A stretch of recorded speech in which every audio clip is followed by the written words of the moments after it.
It wasn't a take But the request. belief was there. It was. The mic was working with the last. The mic does work. Yes. We just thought we spoke loud enough. No. Okay, so my name is Tawana Lee. I'm a licensed clinical social worker, licensed in Maryland and DC. I am also the mother of some nerds.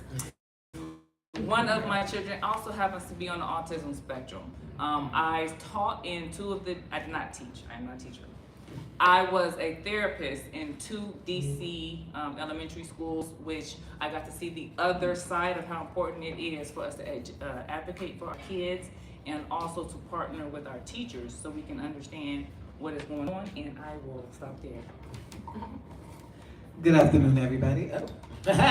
So, my name is Derek, but everyone calls me Strawberry. I am a dancer, model, actor, LGBTQIA+ activist here in the DMV spectrum. I grew up as a gay, black, white, Puerto Rican nerd here in the DMV, and it's just been a lot to deal with and a lot to accept and a lot to just, own within myself, but then also, navigating my mother through that, and then also, navigating my family and the school system through that as well. So, and that's what we're here to talk about with you guys today.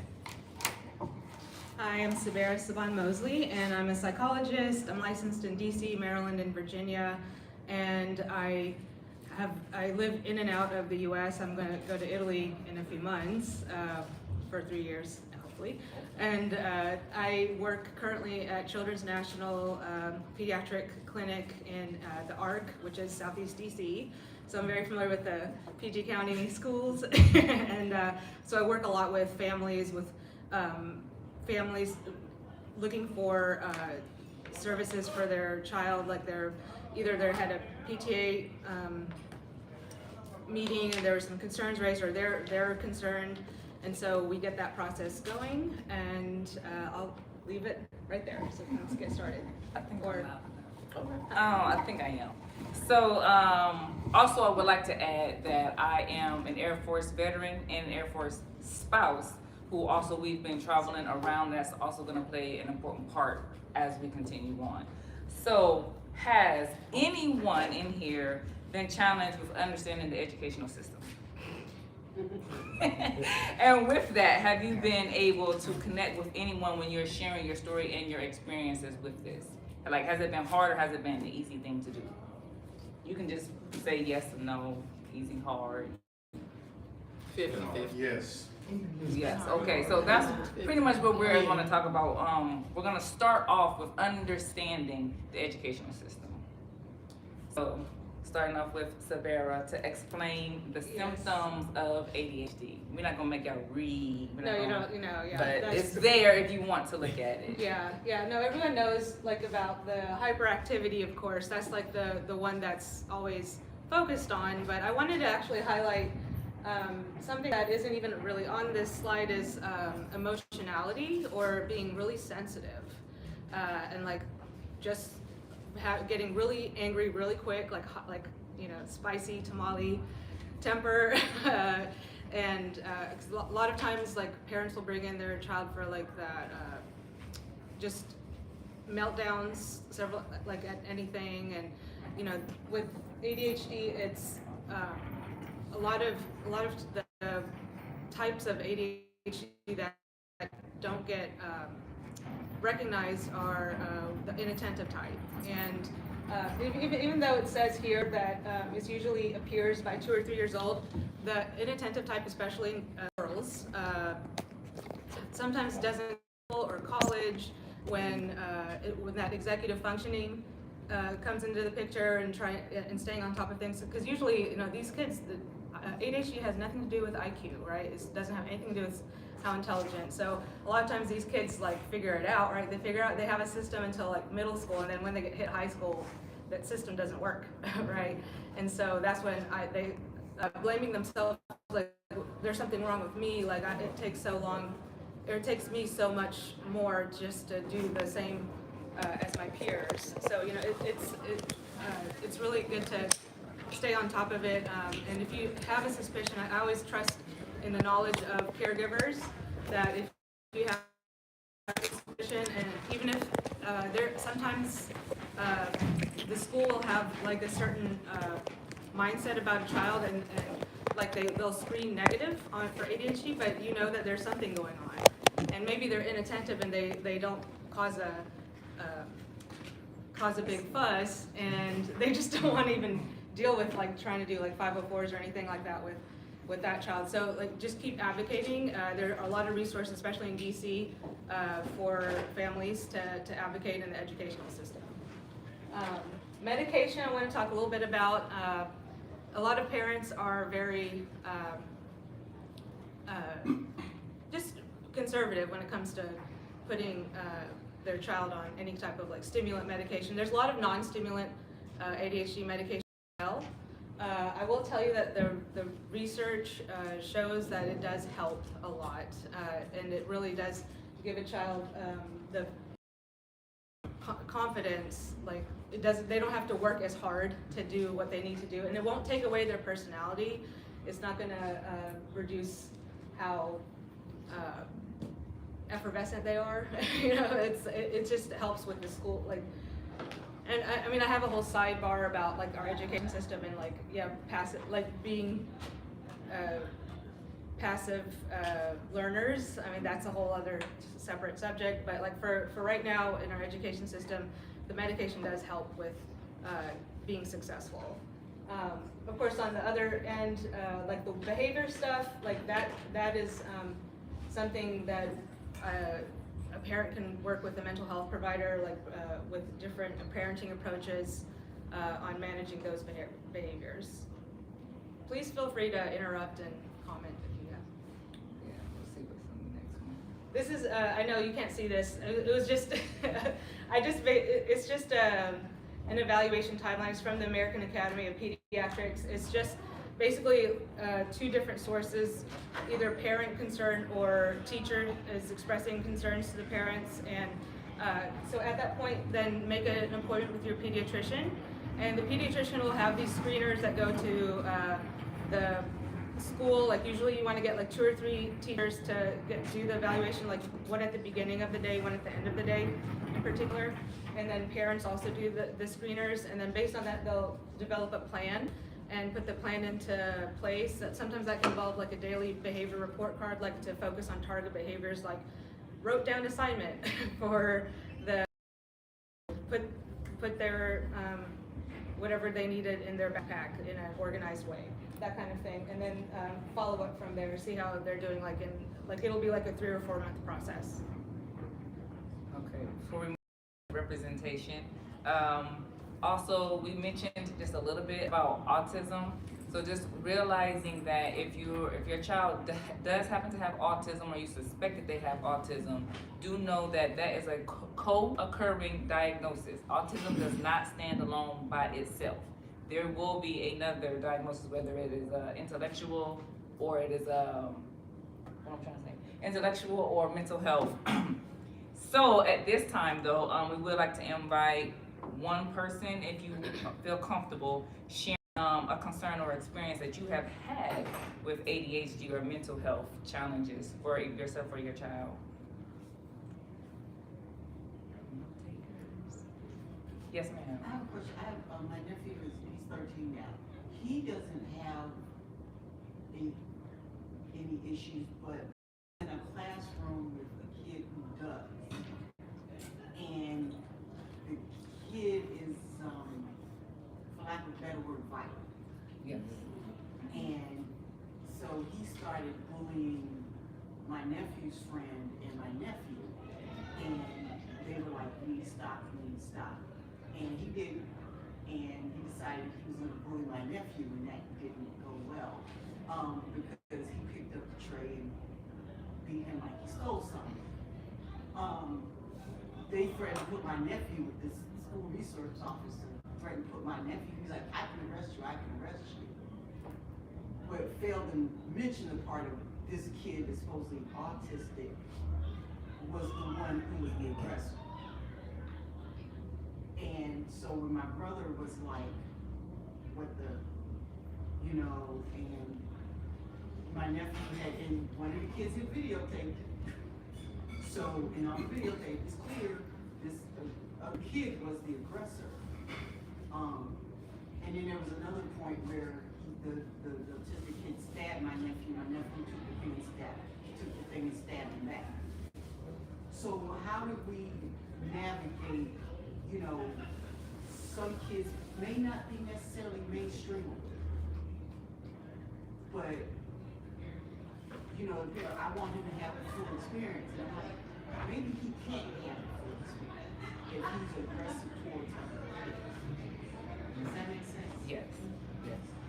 And it seems like the default is we're gonna just keep him in here and he's gotta learn how to behave with others. And I'm like, at what point some of these other kids aren't gonna take kindly to having their day disrupted every time they go in class? What is this fool gonna do next? Okay, so I'll speak on normally the situation's supposed to be when you're dealing with autistic kids or any children with disability, they're supposed to be caregivers in the schools that's supposed to watch them.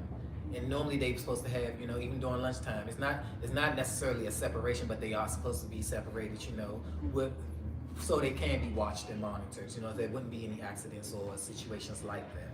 So I would definitely say, you know, you're definitely more than welcome to hold the school accountable because they're supposed to make sure stuff like that doesn't happen, because everybody's there to learn and we all want to make sure that everybody feels safe and comfortable no matter what you're going through, no matter what your disability is.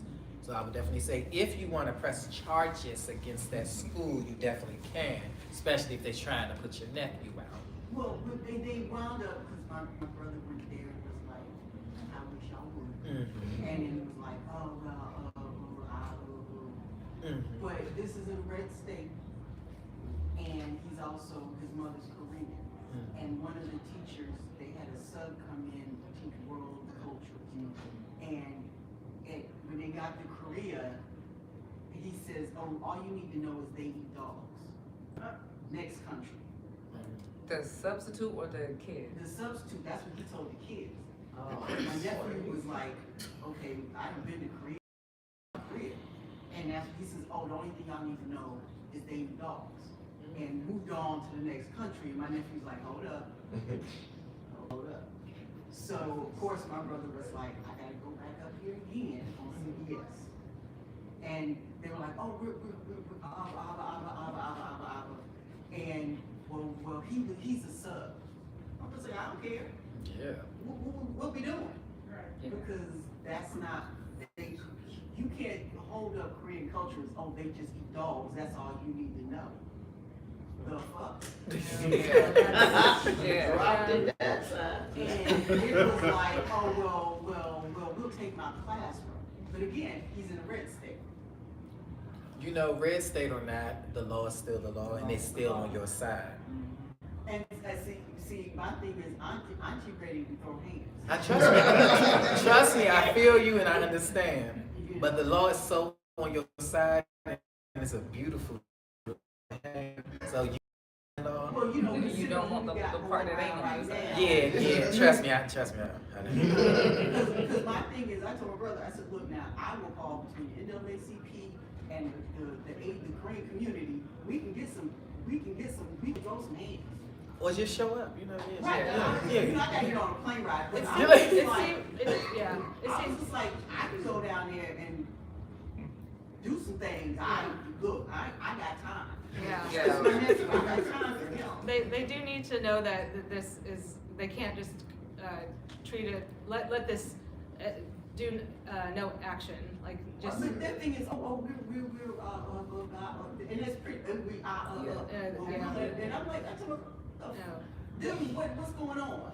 You know, Yeah, and they're like, well, we'll take care of it, and you know, we can't disclose personnel things. I'm like, if that motherfucker don't get fired.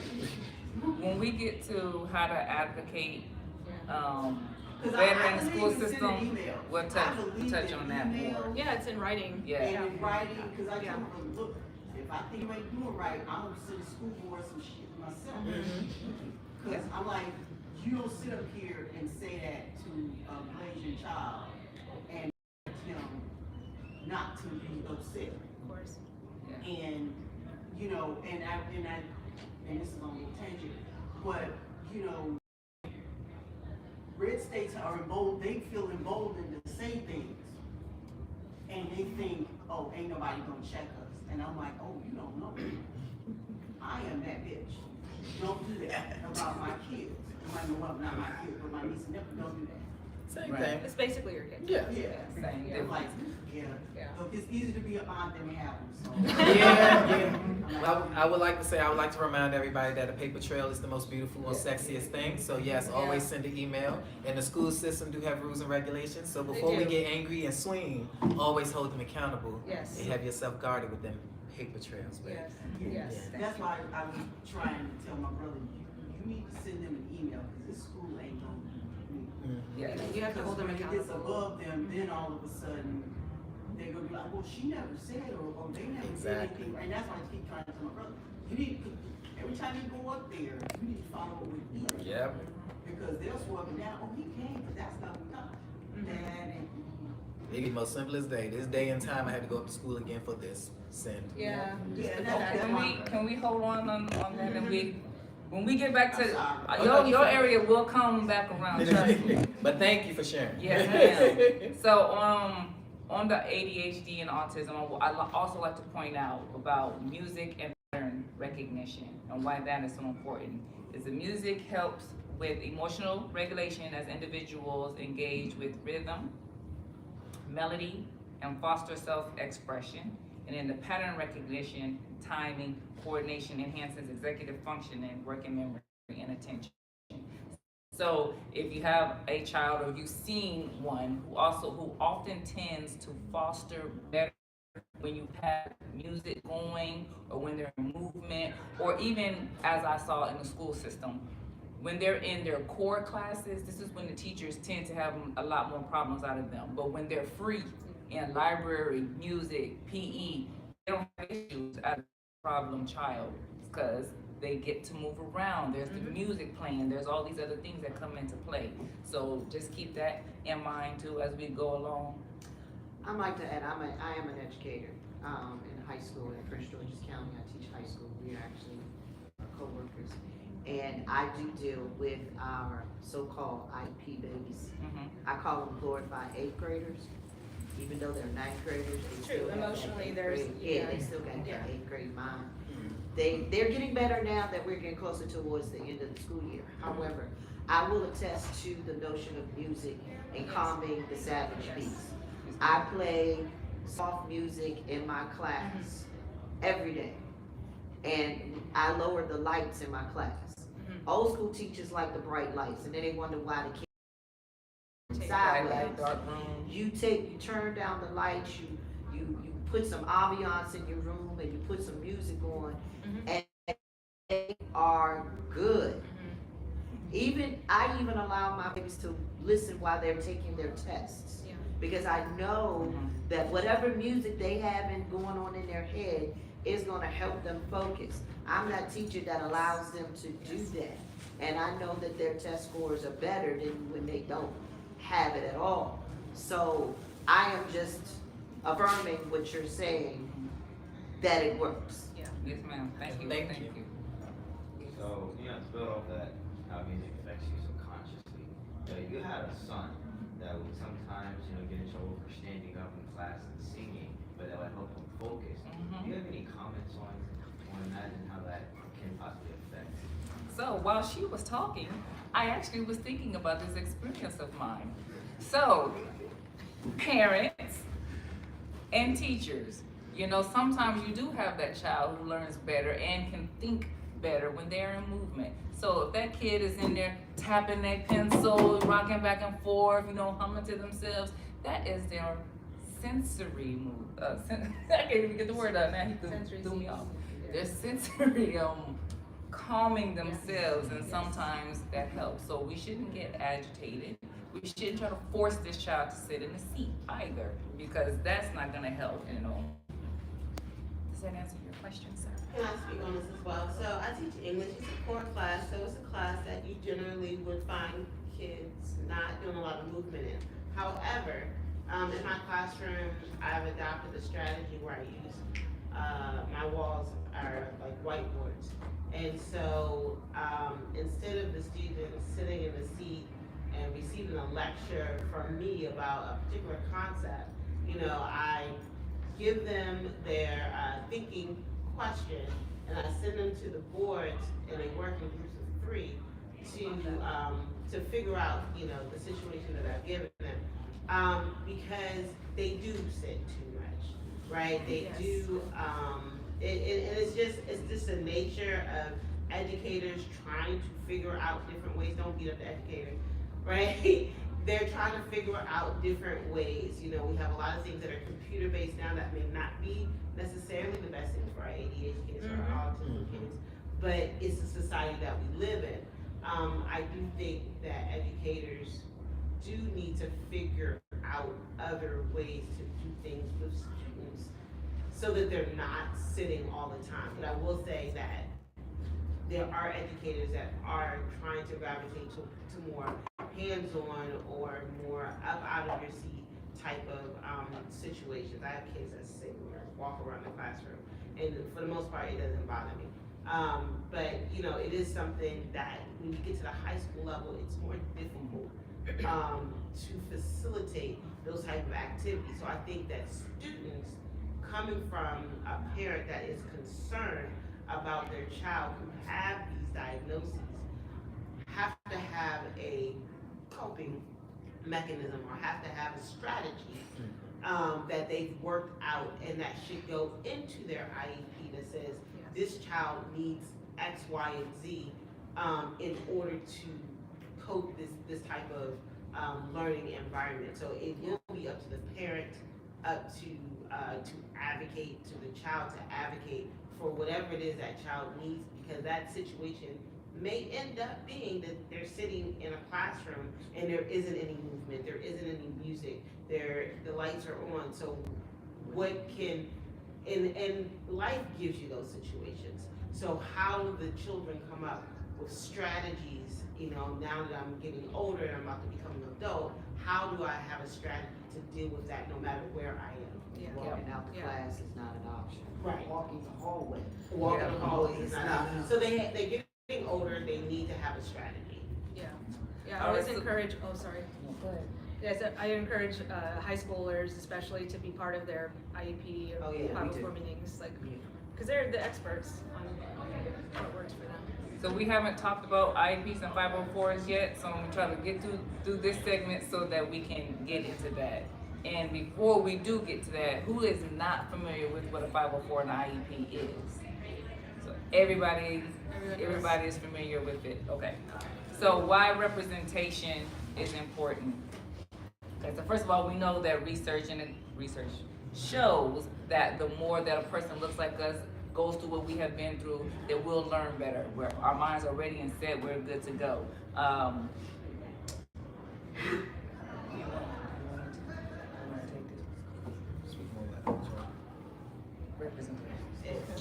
So when it comes to representation on your child, we like to stick with, you know, I know it's so easy, it's very easy to get annoyed, it's very easy to get irritated, but we want to remind the parents, the teachers, just everyone in general, to work with them and not against them.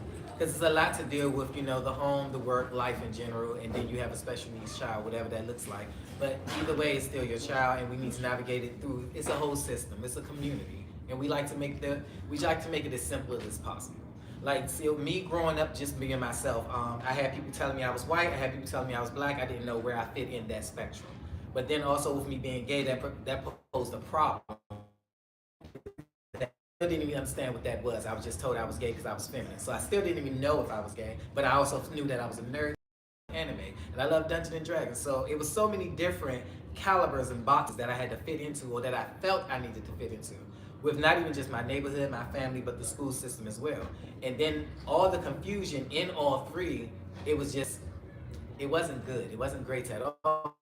It did lead me to, you know, a failed suicide attempt, but once we got over that, support and more help and understanding came. It shouldn't have got to that point, but if we want to sit down and just understand and just have those meaningful understanding conversations with the parents, with the community, with the teachers, all those involved, because teachers have a hard-ass job. I'm not gonna lie to you, that it is a lot to deal with a classroom and then deal with people outside the classroom, or just trying to deal with a classroom of each individual student. And then when you're dealing with ADD, ADHD, bipolar, I was diagnosed with ADHD and bipolar. And I don't know if it was just because of me being angry because people didn't accept me for being redhead, for not looking like them, for being a man, for being feminine, whatever that looks like. It was just confusing for me because being told so many different things of what I should be and what I shouldn't be, and what I should look like and what I shouldn't look like, and what I claim and what I don't claim. It's the world we live in is just a bubble full of just determination to understanding, to just wanting to be sympathetic, basically. And we forgot what sympathy looks like and what that's supposed to be.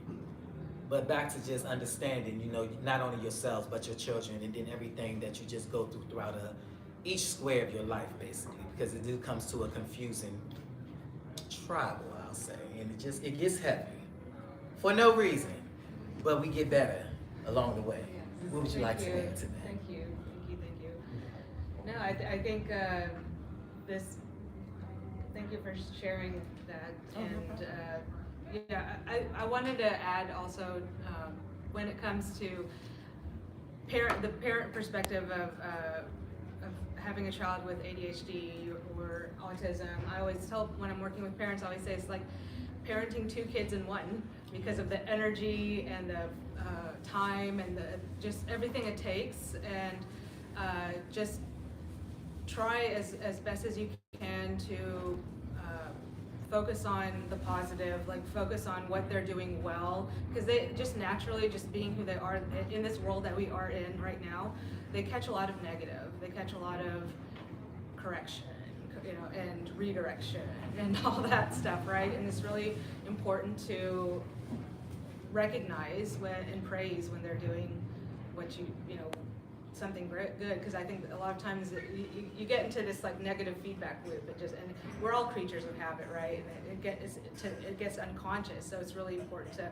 just be aware of like the kind of patterns you're getting locked into at home with your kids. Yeah, and I think I want to bring up the fact of DEI that's happening right now. And so there may or may not be situations in your child's school of getting rid of Black teachers. The bathroom situation, when we all know in life there's only one bathroom, but schools did start adjusting. They tried to make boys, girls, and a unisex bathroom. So just be aware that that particular issue may be a thing that your child is gonna be dealing with. What else did I write? It's all I wrote. But we all know about DEI and how that is going to affect us. Also in DC, the teacher shortages was a thing prior to DEI. For me, I'm not a DC native. I'm sure y'all can tell that. But the 2 elementary schools that I worked in, one of them was all Black. This is like my first time ever seeing this. All Black teachers, all Black students, like first time ever in my life. So I think that here in DC, it is also important for us all to understand how that may or may not disappear for our children in the coming future, particularly with these DEI changes. So, moving on, this is next. So, advocating for our children and overcoming the barriers. Sabira started speaking on the unfair challenges that they have in discipline and things like this. So we've talked about helping a child at home a little bit. Did anybody have any questions or they needed any additional suggestions on how to help their child at home? Yes. I gave you some suggestions. I have a teenager, 13, and he already has ADHD. We all have it. And I'm still fighting the transitions into, I feel like the transitions fine at school, at home, and something else. It's met with resistance, and then it's like, well, okay, I know you're supposed to give them a warning so they can get adjusted in their mind and find about switching to the next thing. But then there's like, just still negativity behind it, and